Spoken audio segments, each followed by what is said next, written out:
ficamos todos aqui muito impressionados na fora, o Melo e eu, o Melo, inclusive, que me chamou a atenção, para o seu posicionamento ali no final da semana, né, no meio da crise, dizendo, essa coisa é mais complicada do que parece. Ele fechar o escritório no Brasil não é pouca coisa, isso tem grandes repercussões jurídicas e do ponto de vista da relação do Estado brasileiro com o Twitter, agora X. Explica um pouco esse cenário, por favor. Então, Mauro, nós temos até um precedente, né, que acontecido em 22, quando o Tribunal Superior Eleitoral, TSE, criou uma estrutura e assinou convênios, né, com as plataformas para fazer o enfrentamento à desinformação para as eleições de 2022. E naquela ocasião, o Telegram não tinha uma representação aqui no Brasil, estava se negando a assinar esse acordo com o TSE e também estava se negando a cumprir determinadas ordens do ministro Alexandre de Moraes, que estava como presidente do TSE naquele momento. E o ministro, então, deu uma decisão dizendo, olha, se você não tiver uma porta aqui no Brasil, se você não tiver uma representação aqui, eu vou bloquear a plataforma. E utilizou como fundamentos, né, as disposições que estão na Constituição Federal e que atribuem para o Estado o papel regulador e normativo da atividade econômica e submete as empresas ao risco regulatório que o país tem. E aqui, apesar do pessoal dizer que a internet é terra sem lei, mas a gente tem Código de Defesa do Consumidor, que obriga os fornecedores a terem canais de comunicação com seus consumidores, o Marco Civil da Internet, que traz toda uma disposição a respeito do relacionamento das plataformas com as autoridades policiais, com o Poder Executivo, o que demanda que haja uma porta, não precisa ter uma sede, mas tem que ter uma representação no Brasil. Temos a Lei Geral de Proteção de Dados Pessoais, que prevê expressamente, no artigo 61, a necessidade de a empresa que trata dados no Brasil, ou de brasileiros, né, não precisa estar no Brasil, que tenha representação, um escritório no Brasil. Então, se alguém quer, se alguma empresa estrangeira, ainda que não tenha sede no Brasil, pretenda prestar serviços no Brasil, tratar dados no Brasil, como está expresso também no Marco Civil da Internet, tem que ter uma representação aqui, sob pena de, como falou o ministro Alexandre de Moraes lá em 2022, de bloqueio da plataforma no país. Perfeito. Melo, por favor. Flávio, traduz para mim uma coisa. Pelo que eu estou entendendo, o Elon Musk, se realmente, oficialmente retirou o escritório dele daqui, o X está com um funcionamento ilegal no Brasil. Dá para entender assim? Já que ele teria obrigatoriamente que ter uma representação aqui, se ele não tem, ele não estaria de modo ilegal aqui no Brasil? E outra pergunta, não sei se você sabe, o ministro passou caso ele não retirasse as contas, né, da Rede X, ele teria uma multa diária de 1,4 milhão. Uma empresa dessa tem que ter conta bancária no Brasil para onde esse dinheiro, o governo poderia pegar essa multa, ou o dinheiro está lá fora, vão ter que caçar a carteira do Elon Musk por aí? Então, a princípio, né, até que haja uma ordem de bloqueio da plataforma, né, pelo tribunal, a princípio ele pode estar funcionando aqui, né? Até agora, o ministro Alexandre de Moraes, apesar dessa decisão dele, na minha opinião, do Elon Musk, na minha opinião, representar uma confissão de que ele não pretende cumprir as leis brasileiras, porque assim, por que ele vai tirar a representação? O que motivou ele dizer que tiraria, como parece que de fato tirou, o escritório dele aqui do Brasil? Uma ordem judicial de remoção e suspensão de perfis e de conteúdos desses perfis que não foi cumprida. Por quê? para o Elon Musk, o ministro Alexandre de Moraes extrapola, né, desrespeita as garantias constitucionais de liberdade de expressão, porque para ele liberdade é você poder falar absolutamente tudo e qualquer coisa sem limites, diferente do que tem previsto na nossa Constituição. Então, na hora que ele diz eu vou tirar meu escritório daqui, porque as pessoas que trabalham para mim estão ameaçadas de serem constrangidas por decisões judiciais, porque resistir a cumprimento de ordem judicial é crime, porque pode ter a retenção, bloqueio de valores, não sei se ele tem valores depositados aqui, não é obrigatório ter, na lei não se exige que ele tenha uma conta bancária aqui, mas ele tem negócios aqui, porque as plataformas vivem muito de publicidade e tem acordos de publicidade com uma série de fornecedores de serviços e produtos. Então, deve ter algum tipo de movimentação bancária com bancos daqui, ainda que o dinheiro não fique aqui, por ROF, né? por operações bancárias internacionais. Então, respondendo suas perguntas, a princípio, o funcionamento dele ainda não é ilegal, mas o fato dele não ter uma representação representa, sim, uma ilegalidade, que pode levar aqui o ministro Alexandre de Moraes, ou também a Secretaria Nacional do Consumidor, vamos lembrar, porque a relação que a gente mantém com essas plataformas, como já reconheceu, desde 2014, o Superior Tribunal de Justiça, é uma relação de consumo. Ainda que a gente não pague para usar esses serviços, a relação que a gente tem com elas é de consumo. Então, a Secretaria Nacional do Consumidor do Ministério da Justiça também poderia emitir algum tipo de portaria, de exigência, porque o Sistema Nacional de Defesa do Consumidor atribui para a Senacom a possibilidade de aplicar penas administrativas também sobre empresas que descumpram a legislação brasileira de consumidor. Então, a princípio, o funcionamento não é ilegal, até que haja uma ordem de bloqueio. E também ele não é obrigado a ter dinheiro aqui. Se a gente quiser, se o Brasil quiser, se alguma autoridade, o ministro Alexandre de Moraes, quiser aplicar a lei, vai ter que usar dos artifícios todos processuais, carta rogatória e tudo isso para conseguir alcançar os recursos dele, caso ele não tenha recursos aqui, caso não haja recursos dele aqui. Isso eu não sei, porque negócios com empresas brasileiras ele tem, porque ele faz publicidade dessas empresas. Mas espera aí, como ele é obrigado a ter uma representação no Brasil? A nossa lei diz isso. E ele acaba com a representação aqui, ele está ilegal, ele só não foi penalizado pelo ministro. Isso. O ministro só não resolveu ainda proibir a Rede X no Brasil, mas eles estão funcionando de maneira ilegal, porque não estão cumprindo com uma determinação da lei brasileira, que ele teria que ter um escritório aqui. Não é? Sim.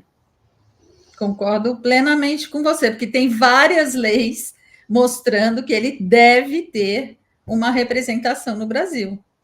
O Edson Joane pergunta, um pouco complementando a dúvida do Melo. Flávia, somente um escritório de advocacia é suficiente para representar o X no país e aí garantir as atividades dele aqui? Ou seja, o Musk nomeia o escritório de advocacia e esse escritório faz a representação do X aqui no Brasil. Essa seria uma alternativa? Sim, é uma alternativa. Por exemplo, a Lei Geral de Proteção de Dados Pessoais, quando ela, no artigo 61, ela trata de empresas estrangeiras, ela fala que a empresa pode ser notificada independentemente de procuração ou de disposição contratual ou estatutária, na pessoa do agente ou representante ou pessoa responsável por sua filial, agência, sucursal, estabelecimento ou escritório instalado no Brasil. Então, essa representação pode ser por um advogado, por um escritório, por um... a representação é ampla. Não se exige que haja a sede, que se tenha uma sede aqui, mas tem que ter um escritório, um representante, ou alguém, um advogado, com procuração. Assim como na época, lá em 2022, quando o ministro Alexandre de Moraes impôs para o Telegram a obrigatoriedade de ter uma representação aqui, foi isso que o Telegram fez. Otorgou procuração para um escritório de advocacia, para os advogados desse escritório, e eles passaram a ser representantes do Telegram aqui no Brasil. Assim como o X, né? O X é representado por um escritório de advocacia aqui, tem funcionários aqui, um escritório aqui na Faria Lima, se não me engano, que parece que já não tem ninguém lá. Se você bater na porta, ele já demitiu todo mundo, já mandou todo mundo ir para casa, o que significa que ele está disposto e declaradamente disposto a descumprir a legislação brasileira, as ordens que vierem do STF, do TSE, num momento crucial, né? Porque nós estamos num momento de eleições municipais que serão determinantes para as eleições de 2026, a gente sabe muito bem disso. Se entendi bem, a questão é: o Estado brasileiro precisa ter um ponto de contato no país com a empresa. Pode ser uma sede própria, pode ser um escritório de advocacia. Não adianta ser só uma caixa postal. Estou falando agora caixa postal das antigas, né? Não caixa postal. Não adianta só. Tem que ter uma representação. Alguém, né? Alguém fisicamente que faça essa representação, nem que seja terceirizado para um escritório de advocacia. Neste momento, nem isso tem. Então, exato.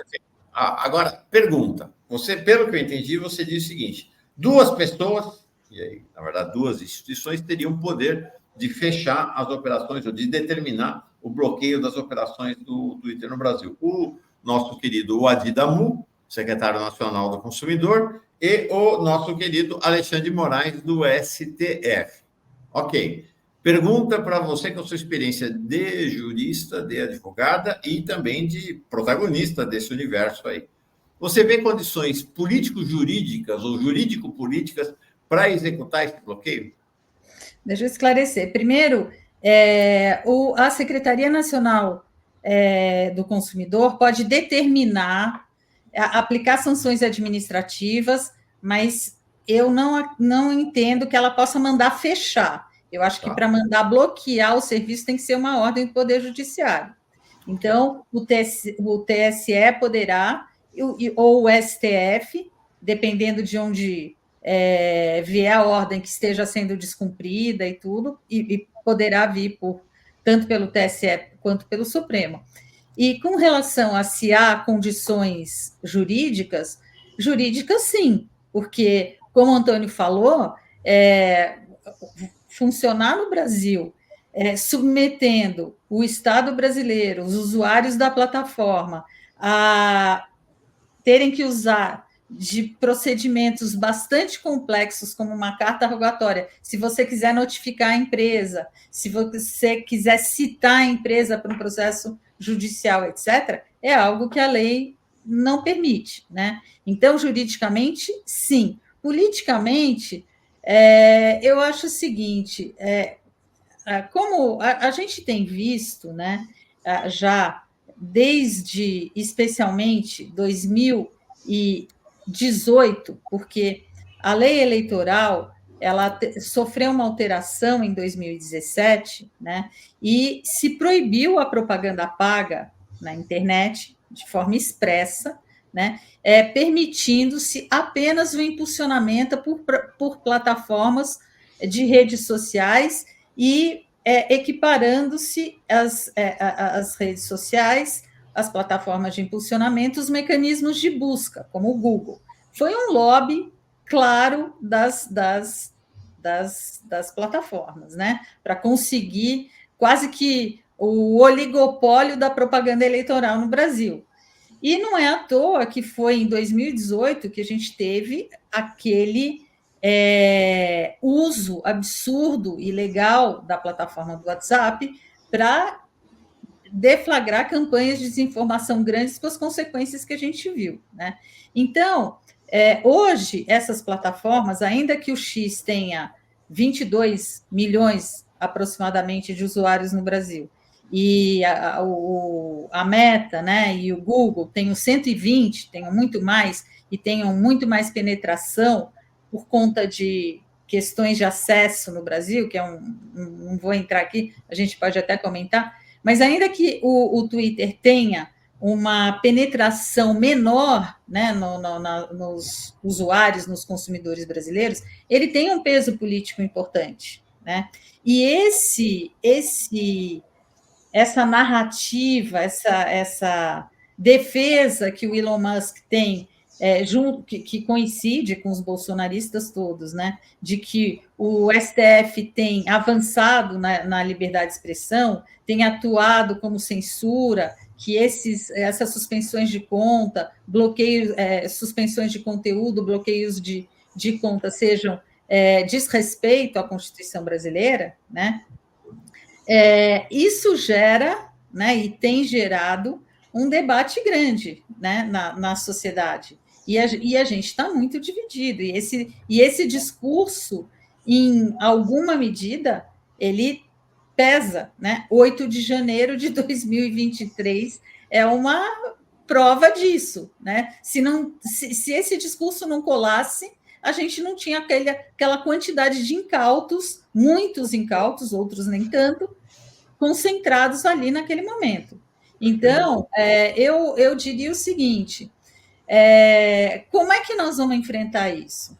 Nós vamos continuar tolerantes para que as nossas instituições estejam contaminadas, capturadas pela ultradireita, pelos neoliberais, como tem acontecido? O TSE foi permissivo em 2018, nas eleições de 2018. O que aconteceu? O PL, que foi o partido pelo qual o Bolsonaro concorreu naquela época, né? PSL, desculpa. PSL, isso. PSL. O que eu tinha no mandato até 2018? 8 deputados. A partir da eleição de 2018, passou a ter 54. Quer dizer, algo totalmente inorgânico, sabe? Resultado de um uso ilegal das redes. O Elon Musk, ele agora nas eleições nos Estados Unidos, ele também se coloca como uma plataforma de defesa de um candidato, do Trump, e fará aqui a mesma coisa. E eu acho que esta resistência a ordens judiciais, essa aposta que ele faz de tirar o escritório, ele faz para levantar essa discussão. Eu acho que isso para ele é bom, né? E para a extrema-direita também, porque reforça, né, os argumentos contra o ministro Alexandre de Moraes, que coincide, né? Será que é coincidência? Com esse ataque todo que agora o ministro vem sofrendo com essas denúncias de que ele estaria há algum tempo agindo ilegalmente. Então, eu acho que a situação política é complicada, porque, ao mesmo tempo, a gente não pode deixar de aplicar as leis brasileiras, e, por outro lado, a gente aplicando, a gente vai alimentar o discurso deles de desrespeito à liberdade de expressão e de um Supremo Tribunal Federal que não respeita a Constituição Federal, o que seria um absurdo. Então, a situação é complexa.